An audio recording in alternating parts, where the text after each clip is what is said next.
रखा है, आप कृपया बैठ जाएं। आपका भाषण समाप्त हुआ। धन्यवाद। धन्यवाद। श्री संजय कुमार झा।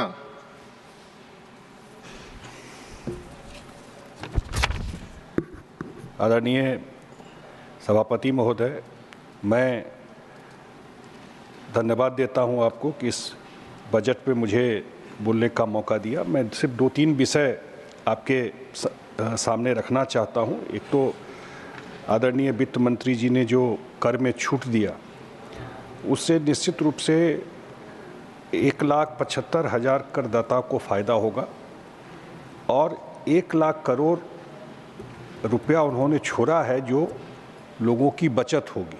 और हमारे एक साथी यहाँ अच्छा बोल रहे थे कि ये अपेक्षा करते हुए कि कंजम्पशन में, सेविंग में, इन्वेस्टमेंट में ये काम आएगा कि मार्केट में वो पैसा जाए लोगों को, और फिर वो चेन डेवलप होता है। जब आप जाके पैसा खर्चा करते हैं तो प्रोडक्टिविटी भी होगा, मैन्युफैक्चरिंग भी होगा, मार्केट भी चलेगा, तो वो यहीं पे खर्चा करें, ये अपेक्षा ज़रूर किया होगा। उसी तरह हम देख रहे थे कि TDS, TCS, आजकल हम लोग देखते हैं जो इनकम टैक्स रिटर्न है वो 1 दिन में, 2 दिन में आ जाता है, 48 घंटे में आ जाता है। फेसलेस कर दिया है, टेक्नोलॉजी को यूज किया है। तो इन सब चीज़ों से काफ़ी परिस्थिति बदली है। एक क्षेत्र जो हमारे मांझी जी बैठे हुए हैं, इनका MSME में भी बहुत सारे इशूज़ को एड्रेस किया गया है, जिसमें credit access, regulatory simplification, physical and digital infrastructure पर सुधार के लिए काम किया गया है और देश मैन्युफैक्चरिंग हब बने, ग्लोबल मैन्युफैक्चरिंग हब बने, उस पर काम किया गया। एक जो बहुत महत्वपूर्ण बात बजट में है वो दलहन में आत्मनिर्भरता के लिए 6 साल का मिशन लॉन्च किया गया और अगले 4 साल तक किसानों से दलहन की केंद्रीय खरीद की जाएगी। बिहार जैसे प्रदेश में जहां मौकामा टाल वगैरह में दलहन की खेती होती है, निश्चित रूप से ये दलहन के उत्पादन बढ़ने से इसका एक लाभ मिलेगा।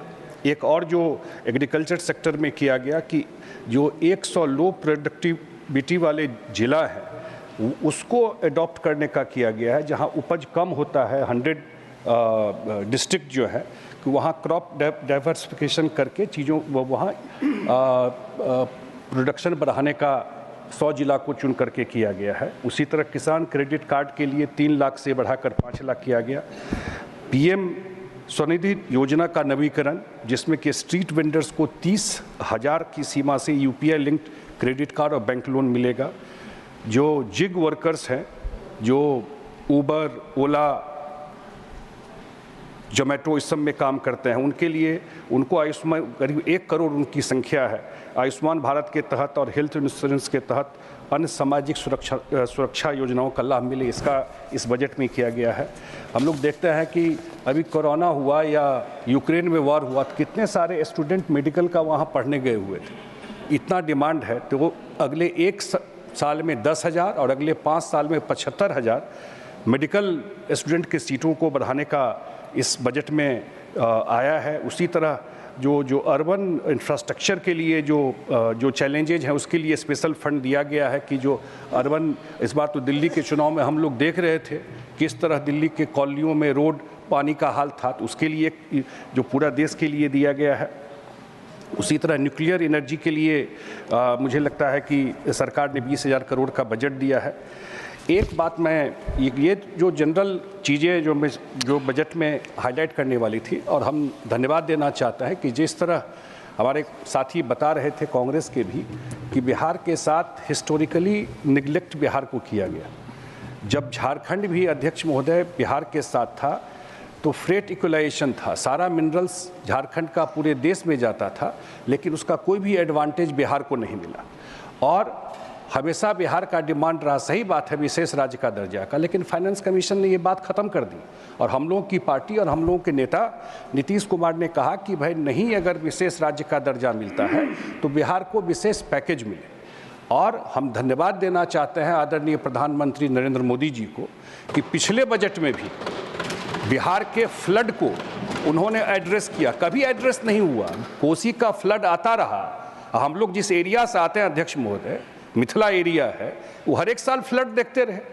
हमेशा होता था कि नेपाल में हाई डैम बन रहा, लेकिन पहली बार भारत सरकार ने नॉर्थ बिहार के मिथिला के फ्लड को भी एड्रेस किया।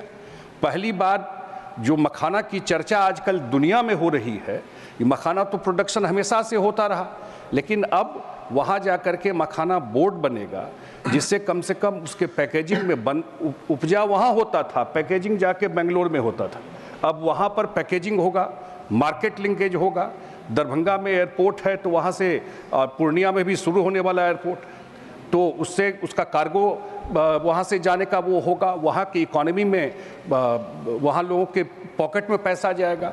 उसी तरह एक जो बड़ा अनाउंसमेंट है, बिहार का लोगों का पूरा दुनिया में बिहार का डायस्पोरा है और ख़ास करके गल्फ वगैरह में सब लोग रहते हैं। एक इंटरनेशनल फ्लाइट बिहार से नहीं जाता है और जो वित्त मंत्री जी ने घोषणा किया है 3 ग्रीनफील्ड एयरपोर्ट के लिए, और एक ग्रीनफील्ड एयरपोर्ट जो इंटरनेशनल एयरपोर्ट होगा वो पटना के बगल में होगा।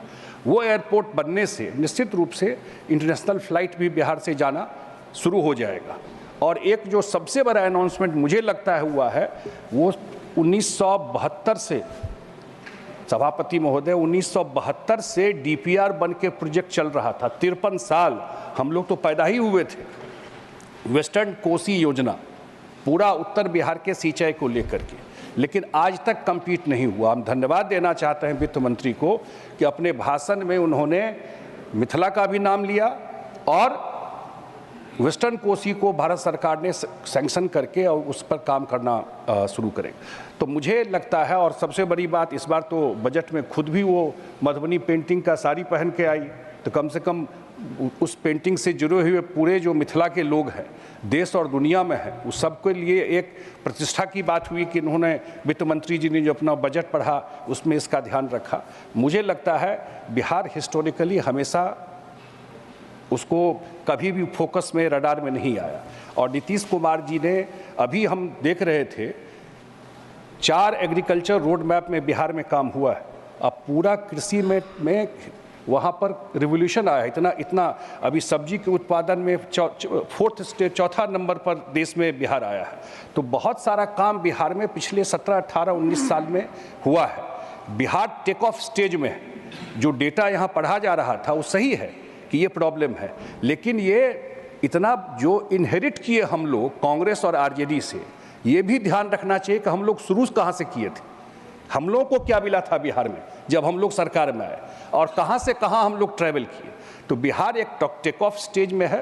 पहली बार बिहार भी डबल इंजन का मजा ले रहा है और अगले 5 साल में निश्चित रूप से हम लोगों को लगता है कि जो विशेष ध्यान केंद्र का बिहार के ऊपर है, बिहार भी टॉप 10 स्टेट में आएगा। और दोनों बजट, पिछला बजट भी और इस बार के बजट में भी, जो केंद्र सरकार का और आदरणीय प्रधानमंत्री नरेंद्र मोदी जी का जो पूर्वोदय का एक परिकल्पना है कि जब तक पूरब के स्टेट मेन लिंक में नहीं आएंगे तब तक पूरा का पूरा जो विकसित भारत का सपना है नहीं हो पाएगा।